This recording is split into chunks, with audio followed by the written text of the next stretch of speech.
నీపై ఎవరు ఆధారపడి ఉన్నారని, నీవు అతనికి మంచి చేయగలవని తలచడం వట్టి మనో దౌర్బల్యం. ఈ వాక్యం యొక్క అర్థం ఇతరులకు మంచి చేయవద్దని కాదు, నేను ఇతరులకు మంచి చేస్తున్నాను అని అనుకోవడం తప్పు అని తెలుసుకోవాలి. ఈ తలంపే మన సమస్త బంధాలకు పుట్టినిల్లు.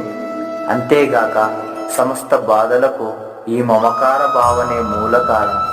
అందువల్ల నిస్సంగత్వాన్ని అలవర్చుకోవాలి. అంటే బంధనాన్ని విడనాడడం ఈ జీవితంలో నేర్వవలసిన గొప్ప పాఠం. దీన్ని పూర్తిగా నేర్చుకుంటే మనకెన్నడూ అశాంతి కలగదు. ఈ నిస్సంగత్వంతో ఏ శక్తి నీ మీద ప్రభావం చూపకుండా నీవు అధిగమించగలవు, త్రోసిపుచ్చనూగలవు.